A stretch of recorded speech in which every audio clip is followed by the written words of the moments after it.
totally free and enjoy more of what the world has to offer in this action one, because this is where most human beings screw the pooch. So a little one-person trampoline. Very I screen shared it. Like, there's no excuse. Like, phone numbers are just out there. You just got to pick up the phone, smile, and dial. So.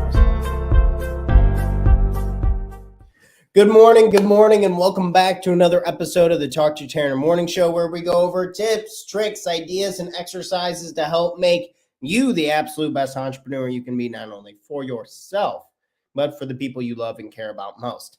This morning, I thought it would be fun to crunch a few numbers.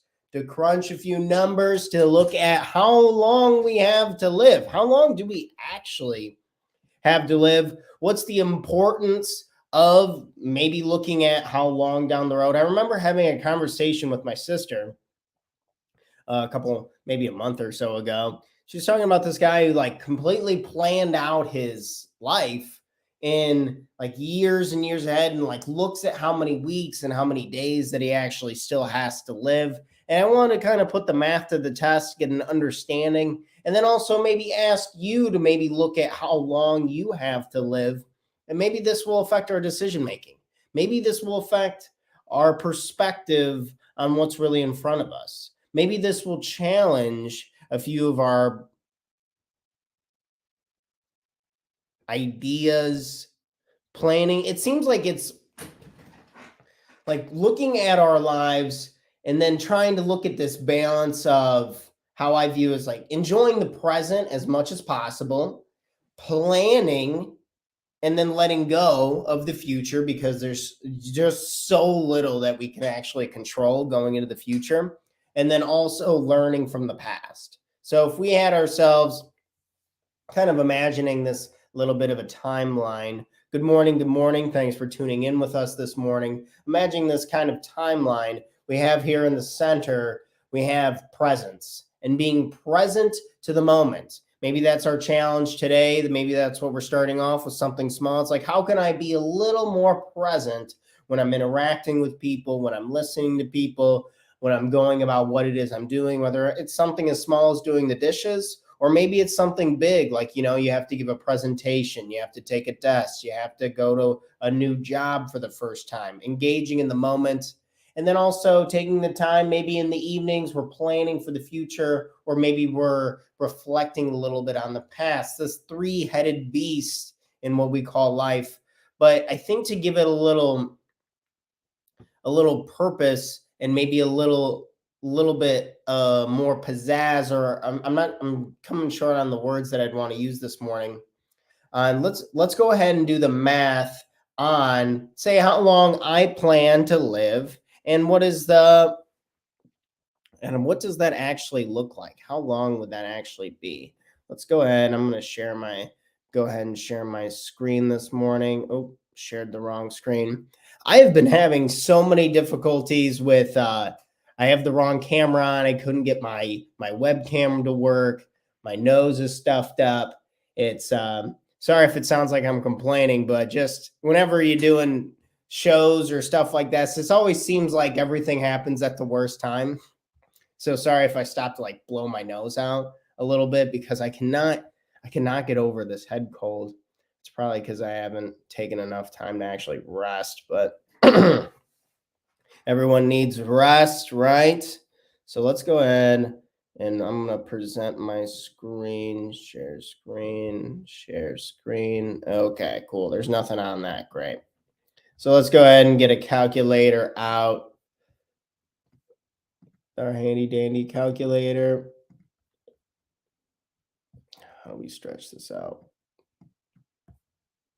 Okay, maybe we don't. All right, so command. All right, so let's go ahead and do the math. Let's think about how much longer do we possibly have to live. I apologize for this calculator being absolutely tiny. I thought I could zoom in on that. Good morning. We're going to run some numbers on how long we have to live. So I plan on living to 120. 120, my God, Tanner, you're out of your mind. No way you're living to 120. That's what I remember saying this when I was working at university in graduate school. And my teachers were like, dude, yeah, right. You're crazy. You're not going to live to 120. Good luck. Good luck, they said. Not a chance. And I'm thinking in my head, like, really? I'm blown away that they were that surprised by that line of thinking of like, oh, I'm going to live to 120 when it's very evident that technology, medical advancements. I think Mel Gibson's dad, he couldn't even walk. He was in a wheelchair and he got enough stem cells and he ran, I think, a 10K race. So, or something along the lines of that. You'll have to fact check me on that. I remember him coming on to Rogan's podcast and talking about it. But my point is that medical technologies and technologies in general and all this crazy advancement, and I'd like to think I'm a healthy guy. So I'm planning on 120. So just to do some rougher numbers, I'm 28 years old, but we'll kind of round down. So that would give me 90 years. That would give me 90 years left on this planet. Holy smokes, 90. And then times 365 days in a year. That gives me 32,850 days. 32,850 days to live. Now, is this number? This number is actually bigger than what I thought it'd be. I'm not gonna lie. I wanted to do the numbers fresh when I came out of the show to be like more naturally surprised when I'm talking about it. But so 33,000 days realistically, because I am still 28 and I still got a year and a half on that go around. So maybe like 33,000 days or so I have to live. Incredible. Now, I have a few mixed emotions about this because it's like whenever I just went on vacation in Colorado and I blinked and it went by so fast. It went by so fast. And then I come back here and then things slow down a lot more when I'm at home.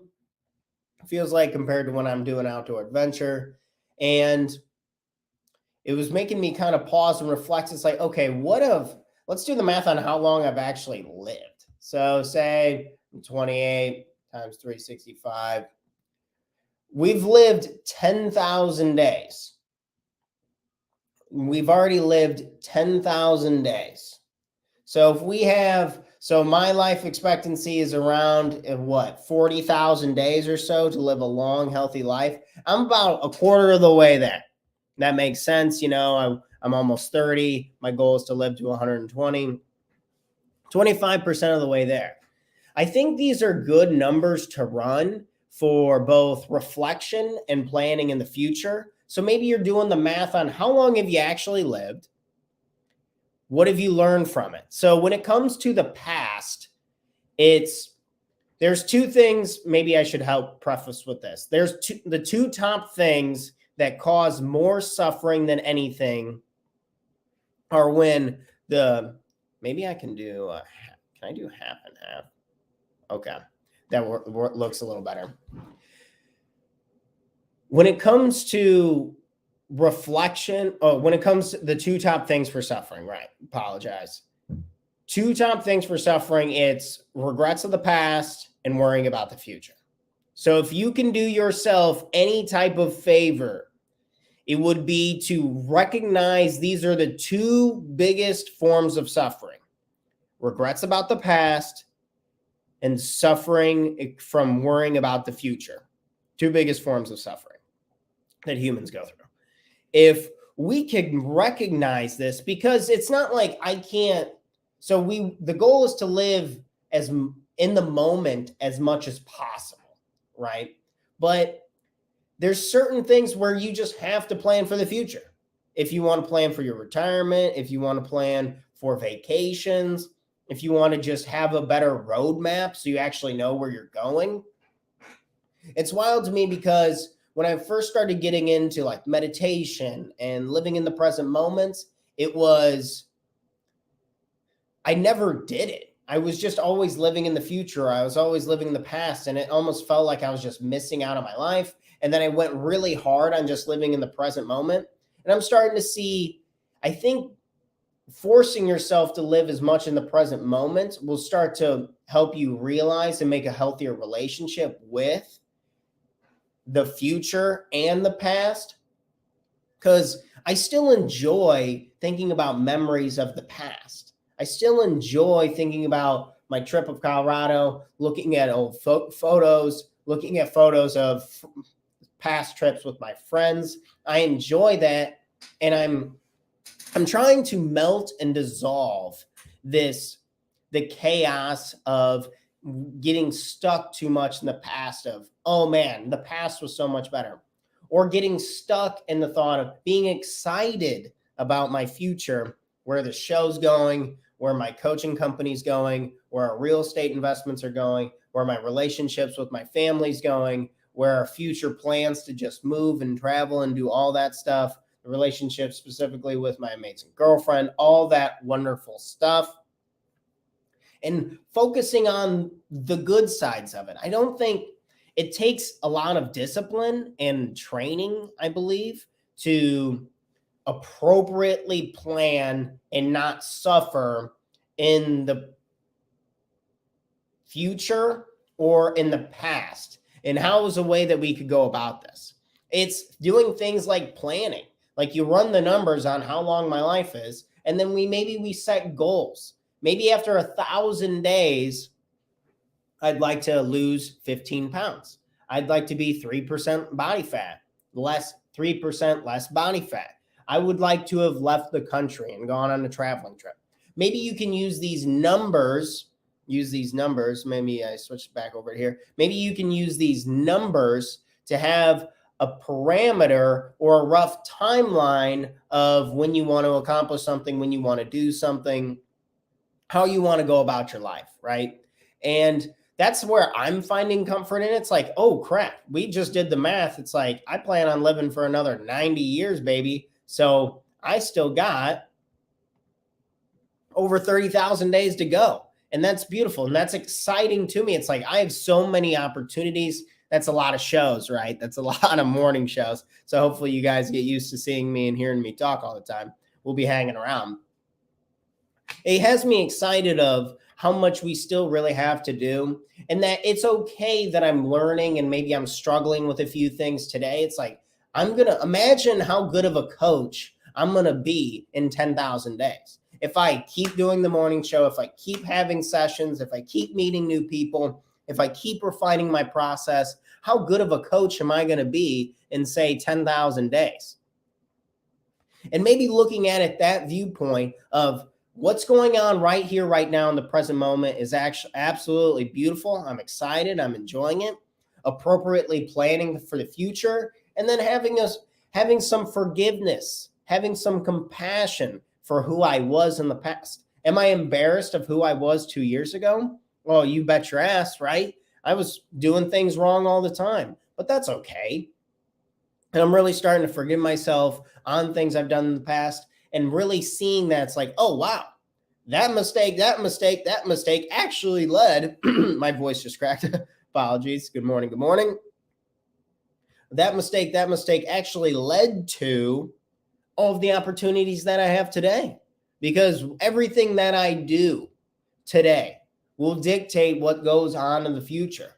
And if I can grow a healthier relationship, so this is the math of how many days I have to live. Before I exit out of this, I should probably divide it by like how many weeks. So I go over 630 weeks, like 630 weeks to go. And maybe I'm ramping on a calendar, doing some numbers like that. That's enough numbers for right now. Let's go ahead and remove this. So I'm looking at what I can do, strengthening the relationship that I have going forward with where I want to go. And maybe I'm just limiting my planning to once a week, trying to reduce how often. I think where I was getting tripped up, and maybe you can say the same, where I was actually suffering was I kept thinking about the future and how I didn't have a very particular thing. I didn't have enough rental properties. I didn't have enough coaching clients. I haven't traveled enough. I didn't have enough money. Whatever it is, a bunch of external crap that actually doesn't matter. I was constantly worried about that. And I was thinking about that, and I was living in that space, and that was causing me suffering, but I wasn't actually planning.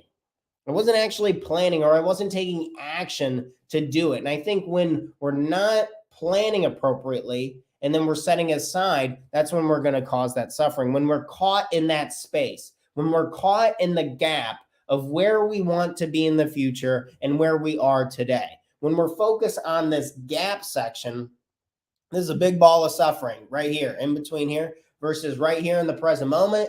This is where we're going to have peace. This is where we're going to surrender to the moment. This is where we're going to be able to breathe a little bit, relax, and feel better about what's really going on. And having that healthy relationship of the past, it's like, yeah, was I an all-star student when I was a kid? No. Did I do gymnastics like I wanted to, like I would have loved to have done now? No. There's a few things that I didn't do that I wish I would have done, of course, but at the same time, there's so many things that I did do right. I had great shout out to my mom, who's taking care of us through everything. I have siblings who do anything in their power for me all the time, having great trips and all this. So when I really look at the past, it's like, wow, when I focus on the right things, it's true. I'm truly blessed. And maybe you did suffer a lot extra in the past. I would argue that a lot of your pain and your suffering is actually appreciated, because now look at how far you've come. It's this victim mentality. I'm kind of going on a rant here this morning. When you have suffered deeply in the past, I will make the argument, and I'm open to anyone coming on the show and like talking to me about this, that there is a huge list of good things that come from it.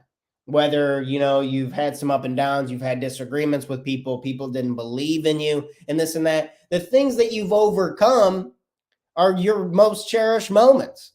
That's what makes the present moment so amazing, because it's created who you are today. So maybe we can develop a stronger relationship with the past and see that, wow, look at what this has done for me and created in this present moment. Look at what opportunities this is going to create. Everyone loves a story of the underdog, of overcoming the hardships, creating in a beautiful moment, and then going off and doing more things that are helping a ton of people.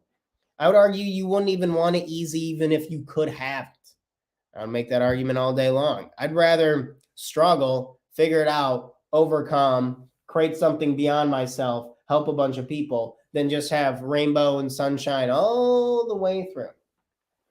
But hopefully these days can show you. We did the math. I still got like 30,000 days to live. How many days do you have to live? And understanding that there's so little that we can control about the future. So enjoying the present moment is very, very important, because it's all you really ever will have. You'll never have the future. It'll always be just an arm length's reach away, right? The next minute, the next hour, the next day, the next week, it'll always be out of reach. But what we do have access to is making the present moment the best it can be, because we understand when we do that, we're going to create so many more opportunities that are in alignment with what it is we really want to do in this lifetime. And to be frank, you just have no idea if you're going to be alive tomorrow. You have no idea if you're going to be alive in a week. You have no idea if you're going to be alive a month from now. So surrendering to the fact that there's so little that you can control. I used to drive myself absolutely nuts because this didn't go perfectly planned. That didn't go perfectly planned. I don't have enough of this. I don't have enough of that. And it's like, dang, I just spent like an hour worrying and now I feel like shit. That didn't do me any good. When in reality, who knows if I'll even be alive in a month from now, in a year from now. People get hit by cars. People fall off cliffs. People do all these crazy things, whether it's cancer or like horrible diseases. There's so little that we can really control. And life is so fragile when you really think about it. So it's like, why the hell would I waste any time on the negatives of the future or the negatives of the past when I know I have access to, with the right framing and the right perspective, I have the right access to the amazing, beautiful past of the things I've overcome, the nostalgic memories, and I use that as learning. And then the amazing parts of that, I'm excited for the future. I can genuinely say I have a good idea of what I want to do with my life. I've taken a lot of time to figure that out. If you need help figuring that out, please contact me. That's a big part of what we do for coaching, is nailing down what you want to do, or else at least getting closer, because I'm sure 10 years from now, I'm going to think something different, have different goals and all that. Only thing constant is change, right?